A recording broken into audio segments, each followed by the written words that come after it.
I still remember the first night when I truly realized something I'd never dared to think about. That night, rain was falling gently in the yard, dripping on the mango leaves swaying in the breeze. I was sitting alone in the living room waiting for my wife to come home from work when I heard soft footsteps coming from the kitchen. When I turned around, my mother-in-law was standing there, holding 2 cups of warm tea with a smile that felt so comforting. Her soft face looked younger under the yellow light of the living room. She sat beside me close enough that I could smell the scent of soap on her still slightly damp hair. At first, we just talked about ordinary things, about work, about the weather, about everyday life, everyday life. But somehow, every word she said that night felt different. There was a warmth that was hard to explain. There was a concern that was too genuine to be taken for granted. That's when I started to realize I never intended to get close to my own mother-in-law. But somehow, her attention slowly made my heart waver. My name is Arga. I'm 33 years old. I work as a project staff at a contractor company in the city. My life is actually nothing special, but I always feel enough. I had a steady job, a good wife, and a warm home to come home to every night. After marrying Maya, we decided to move in with her mother.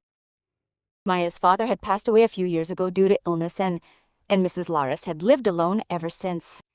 Maya felt bad about leaving her mother alone in a large, quiet house. At first I was hesitant. After all, living with in-laws isn't easy for many people. But my worries turned out to be unfounded. Mrs. Laras was a very gentle and caring woman. She never acted like a parent who likes to interfere in her child's household affairs. Instead, she always tried to make me feel comfortable as part of the family. Every morning, the aroma of Mrs. Laris's cooking always filled the kitchen. She almost never let us go to work without breakfast. Sometimes she made fried rice, sometimes just toast and eggs. But there was always something that made the morning feel warmer. Arga, don't forget to eat breakfast, she usually called from the kitchen. Her tone was always gentle, like a truly sincere mother. My relationship with Mrs. Lara was actually very ordinary at first. We rarely spoke at length. At most, we exchanged a few light sentences about work or the state of the house, but over time, little habits began to form. Because Maya often came home late from her job at the drugstore, I was often the first to arrive home. In almost every afternoon, Mrs. Laris was always in the living room or kitchen. Sometimes she was watering the plants, sometimes cutting fruit. When I arrived, she always greeted me with a warm smile. "Tired from work, huh?" she asked one afternoon. I just chuckled. "Not bad, Mom." Then she usually went into the kitchen and came out with a glass of hot tea or coffee. At first, I thought it was just a simple gesture of friendliness, but over time, I began to notice something different. Mrs. Laris always seemed to be waiting for me to come home. One afternoon, when I arrived earlier than usual because work was finished early, I saw Mrs. Laris sitting alone on the front porch. She looked a little surprised to see me. "Oh, Arga's home," she said with a smile. I nodded. "Yes, Mom, he's home early today." She immediately stood up. "Hold on a minute, Mom. Let me make some tea." Little things like that repeated almost every day. Without me realizing it, those simple moments became a habit that began to feel enjoyable. We often sat in the living room while waiting for Maya to come home. Sometimes we watched television together. Sometimes we just chatted lightly about everyday life. It was through these stories that I began to get to know Mrs. Laris better. She told me stories of her youth, about how she met her husband at a night market, about their struggles to build a family from scratch, poverty. Sometimes she laughed when she remembered the past. Sometimes her voice grew soft when she mentioned her deceased husband's name. "Since Maya's father died, this house feels different," she said one night in a low voice. I could only listen silently. There was a palpable loneliness in her tone. And perhaps that's why I subconsciously began to feel the urge to accompany her more often. At first, I never thought anything of it. For me, it was just a show of concern for my mother-in-law who lived alone. But over time, something began to change in the way I viewed her. One night, while we were watching television in the living room, I finally noticed it. The living room lamp was emitting a soft yellow glow. Mrs. Laris was sitting beside me laughing at a comedy show on television. As she turned to me, her slightly wavy hair fell gently over her shoulders. For the first time, I truly looked at her face. Her skin was still smooth, her eyes soft, and her somehow felt so warm. That's when a strange thought suddenly popped into my head. A thought that made me immediately feel guilty. I immediately turned my gaze to the television. However, since that night, I began to realize something I had never considered before. I had never intended to get close to my own mother-in-law. But somehow, her attention slowly began to make my heart waver. Honestly, I never thought such feelings could arise within me. Every time the thought came, I always tried to push it away as far as possible. I reminded myself that Mrs. Laris was my wife's mother, a woman I had respected since I first met her. But strangely, the more I tried to reject those feelings, the more I noticed the little things about her. The way she smiled when I came home from work. The way she always asked if I had eaten. I'd eaten? The way she sat in the living room waiting for me, watching television with the volume turned down. The simple things that had once seemed ordinary now began to feel different. A few days after the night, I realized that feeling, a small incident, made everything much more complicated. That day, Maya came home very late because she had a stockpile of medicine to count at work. I had been home since the afternoon, and it had been raining nonstop since dusk.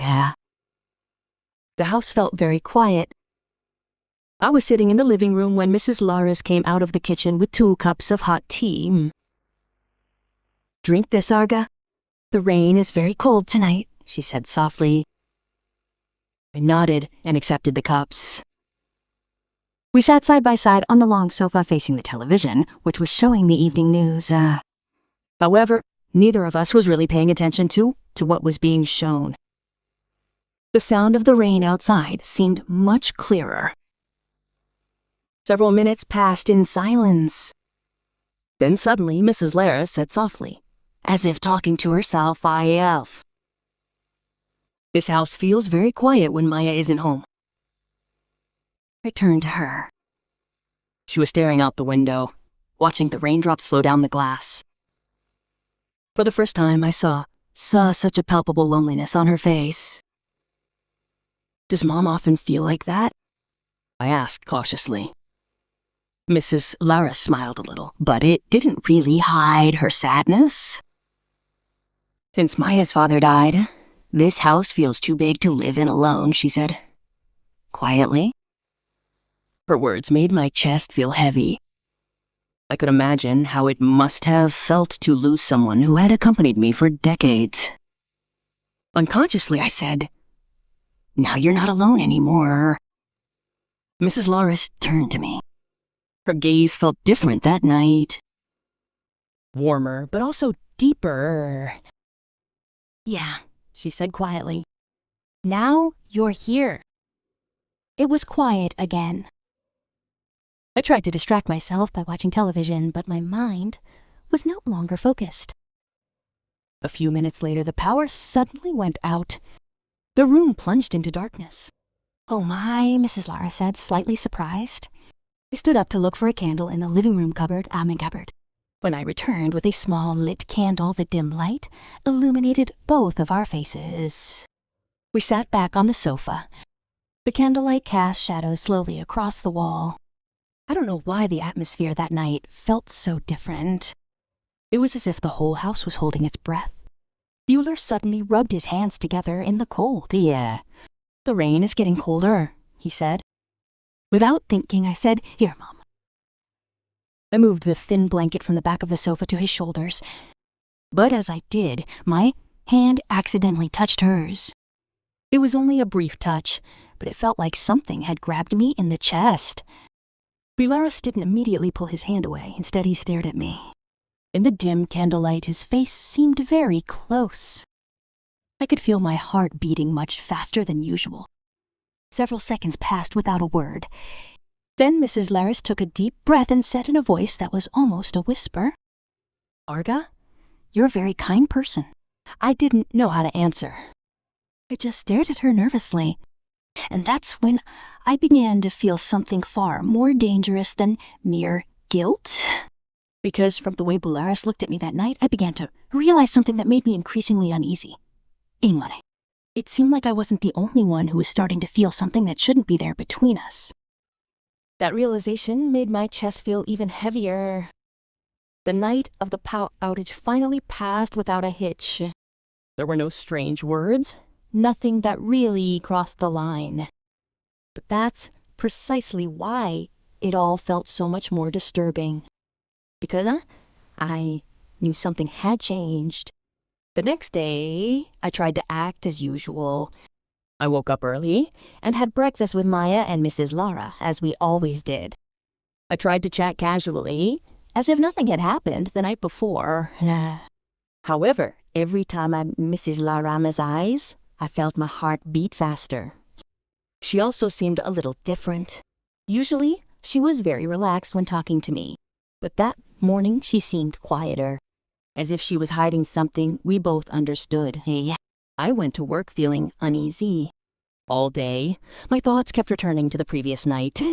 I tried to focus on my work, but the image of Mrs. Loris's face in the candlelight kept popping into my head. By the time I got home that evening, I had already made a decision in my heart. I had to distance myself. I couldn't let these feelings grow any further. My marriage with Maya was too precious to risk it just because of something I hadn't even planned on. In the following days, I started to change my habits. I came home from work later than usual.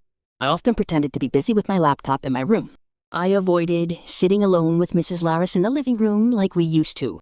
At first, I thought it would work. But the opposite happened. Bularis began to notice a change in my attitude. One afternoon, as I had just entered the house, she called out to me from the kitchen. "Arga, just a moment." Her tone was gentle, but there was something about her that made me unable to refuse. I entered the kitchen and saw her cutting fruit at the table. "Yes, Mom?" I asked. She didn't answer right away. She just put the knife on the table and looked at me with an expression I couldn't read. "You've been coming home late lately," she said quietly. "You've got a lot of work to do, Mom," I answered quickly. Mrs. Lara smiled faintly. "But I used to be busy too, Arga. It's just that you still had time to sit in the living room for a while." I fell silent. I didn't know what to say. She then said, in even softer voice, "If I did something that made you uncomfortable, I apologize." The words felt like they were pressing something inside my chest. I immediately shook my head. "It's not like that, Mom. I didn't do anything wrong." "Then why did you stay away?" The question left me completely at a loss for words. I wanted to be honest, but I couldn't possibly tell the truth. How could I say that I stayed away because I was afraid of feelings that shouldn't even exist? I finally just spoke softly. I just didn't want to make things awkward. Bularis stared at me for a long moment. There was something very deep in her eyes that night. Then she took a deep breath and said, "Arga, I'm not stupid." Those words made my heart beat faster. She continued in a voice barely a whisper. Mother felt the same way. The world seemed to stop for a moment around me. I never imagined she would say that directly. The kitchen suddenly felt very cramped. I didn't dare look at her again. A few seconds later, I said in a trembling voice, "We can't let this happen." Mrs. Laris didn't answer. She just lowered her head and went back to cutting fruit on the table, as if trying to hide her feelings. But before I left the kitchen, she said quietly, "Arga, feelings sometimes come without us asking." I stopped walking, and her last words that night made my thoughts even more chaotic and chaotic. The hard part wasn't stopping the feelings, but pretending they never happened. Dolores' words from that night kept ringing in my head, even after I entered the room. The words were simple, but they felt like something hitting me in the chest over and over again. I sat on the edge of the bed for a long time, staring at the floor without really thinking. In the living room, the television was still playing softly. Maya hadn't come home from work yet, and in the kitchen, Mrs. Laris was probably still standing there with the same complicated feelings. That night, I could barely sleep. My mind was filled with a reality that I could no longer avoid. That feeling was not only inside me, but also inside Mrs. Laris's heart. The following days felt much harder. We both tried to act normal in front of Maya. We still ate together, still talked as usual. But behind it all was a tension that no one could see. Every time our eyes met, we immediately looked away.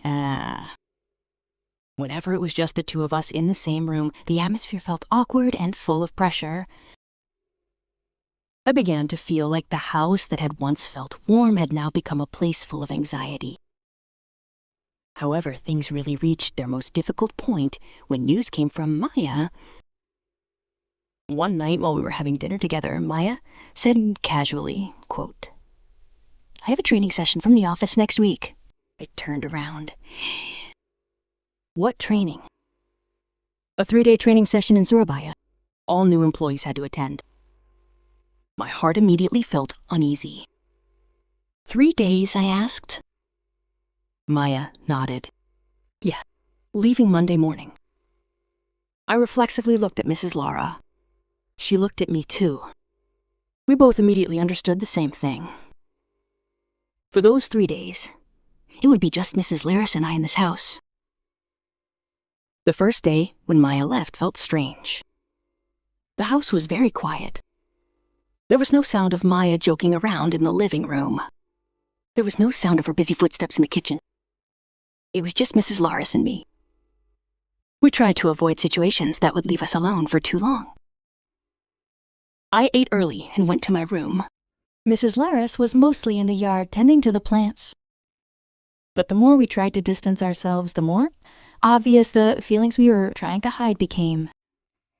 On the second night, the rain came down again heavily, just like the night the power went out. I was sitting in the living room when Mrs. Laris came out of the kitchen carrying 2 cups of coffee. She placed 1 cup on the table in front of me. "Have a drink," she said quietly. I nodded. We sat on the same sofa, but farther apart than usual. It was very quiet. Only the sound of the rain could be heard from outside. Several minutes passed without conversation. Then Mrs. Laris suddenly said, "Arga, we can't go on like this." I turned to her. "I know," I answered quietly. She looked at the floor. Every day, pretending nothing happened, it felt heavier. I took a deep breath. I knew she was right. This situation couldn't go on if we kept suppressing these feelings without doing anything. One day, everything could explode and destroy more things and destroy more things. I looked at her seriously. "Mom, we have to stop this." Mrs. Laris slowly lifted her head. "I've tried, Arga." The sound of the rain grew louder. For a few seconds, we just stared at each other. Then, in a barely audible voice, Mrs. Laris said, "Have we never felt the desire to stay close?"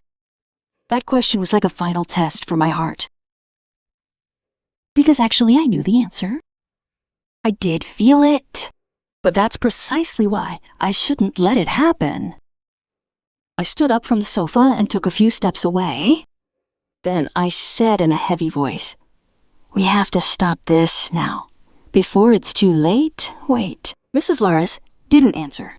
She just looked at me with eyes that looked very sad. And at that moment, I realized the most painful reality. All the efforts I had made so far had not really succeeded in stopping those feelings. In fact, now we were both at the most dangerous point in this relationship, a point where there was only one last choice that was very difficult for me to make. I stood in the middle of the living room that night with I had never felt fears I had never felt before. On one hand, I wanted to get out of this increasingly dangerous situation immediately. But on the other hand, I also knew that any decision I made would leave a wound.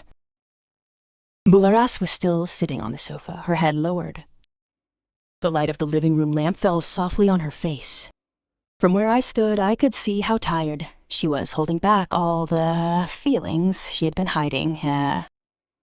Several seconds passed in a very heavy silence.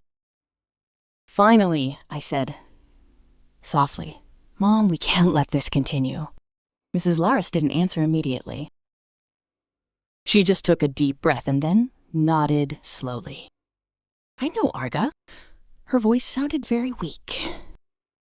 "I never wanted things to be like this either." I looked at her with mixed feelings. Inside my heart, there was guilt, there was pity, and there was also something more complicated than just those feelings. However, one thing I knew for sure. I have to stop it now. "I will talk to Maya," I finally said. That sentence made Mrs. Laris immediately turn her head. "What?" she asked quietly. "I will not tell everything," I continued quickly. "But I will say that the situation in this house is not healthy if we continue like this." Mrs. Laris looked anxious. "Varga, Maya will misunderstand." "I will not blame anyone," I answered firmly. I walked closer, took the cup of coffee that was starting to get cold. "What is clear is that we have to change something in this house." Mrs. Laris stared at me for a long time. Then slowly she said, "Maybe you have been alone for too long." Those words made my chest feel tight. I just realized how deeply lonely she had been feeling all this time. But that was precisely why I had to make the right decision. The next day, Maya came home from her training. That night after dinner, I asked her to sit in the living room. "Maya, I want to talk to you about something." She looked a little confused, but sat down in front of me anyway. "What's wrong?" I took a deep breath before speaking. I felt like Mom was home alone too often. Maya looked at me seriously. "What do you mean?" "I think we should keep Mom busy so she doesn't feel lonely all the time." Maya was silent for a few seconds. Then suddenly she nodded slowly. I'd been thinking about that for a long time too. I was surprised. "Yes?" I asked. "Yes," Maya answered. "Mom always seemed strong in front of us. But I know she still feels lonely often since Dad died." We talked for a long time that night. And finally we came up with a simple idea. Mrs. Lara has always loved taking care of plants and making herbal drinks So we decided to help her open a small shop on the porch of the house. It doesn't need to be big, just a simple place to sell coffee, hot drinks, and some ornamental plants. When we told her about our plan, Mrs. Laris, the next day, she looked very surprised. "Are you serious?" she asked. Maya smiled. "Of course, Mom," I also nodded, so that the house would not feel lonely anymore. A few weeks later, the small shop was really standing. Every morning, Mrs. Lara was busy preparing drinks. Neighbors began to come to buy coffee, or just to chat. Our once quiet porch was now a busy place. And slowly the atmosphere in our house changed again. The relationship between the three of us was warm again like before. But deep inside my heart, I knew one thing. The decision I made that night was probably the most difficult decision in my life, but also the most corrected decision. The decision may have seemed simple from the outside, just opening a small shop on the porch of the house, just creating a new activity for someone who had lived in silence for too long. But for me, that decision was a boundary that ultimately saved many things. Several months had passed since that rainy night that almost changed everything. Now every morning the atmosphere in our house was very different from before. If before this house often felt quiet, now there was almost always the sound of people talking on the front porch. Bora's small shop turned out to grow faster than we imagined. Neighbors often came by to drink coffee, buy ornamental plants, or chat about their daily lives. Bueller seemed much more lively. He often laughed as he served customers. Sometimes he would talk at length about his favorite plants. Sometimes he would joke with the neighboring women who came almost every afternoon. Seeing him like that made my heart feel relieved. The loneliness I used to see in his eyes was slowly disappearing. Maya also looked happy. Every weekend, she helped her mother at the shop. They often laughed together on the porch. It was as if the house was filled with life again that had been lost. Sometimes I stood in the living room doorway, watching them from inside. At times like that, I often remembered the night when everything almost changed. The night the power went out, the night when it rained heavily outside, the night Mrs. Laris and I sat alone in the living room by the dim candlelight. If I had made different decisions then, perhaps our lives would not be like this now. Perhaps this house would no longer feel warm. Perhaps Maya would no longer look at me with such trust. And perhaps Mrs. Laris would not be able to smile as freely as she does today. One afternoon, when the shop was starting to quiet down, I sat on the porch with Mrs. Laris. The afternoon breeze blew gently, carrying the aroma of the coffee she had just brewed. We didn't talk much, but the atmosphere between us no longer felt as awkward as before. A distance had been restored, a distance that should have been there from the start. Mrs. Laris suddenly said softly, "R."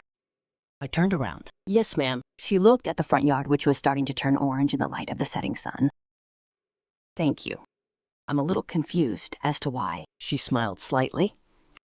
"Because you chose to do the right thing." I was silent for a few seconds.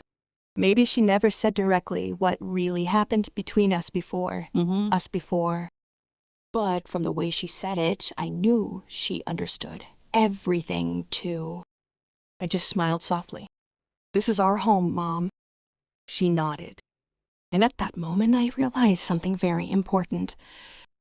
In life, sometimes we can be dragged by feelings that come without us planning. Those feelings can arise from loneliness, from small attention, or from closeness that is left too long without limits. But what determines the direction of our lives is not the feeling itself. What really determines is the decision we make after realizing that the feeling is there. I was once at the most dangerous point in my life. The point where one step could destroy the family I had built. But in the end, I chose to stop before it was too late. And now every time I see Maya smiling happily in this house, every time I see Mrs. Laris laughing with the customers in her shop, I always feel grateful, because on that night with her and the dim candlelight, I chose to protect my family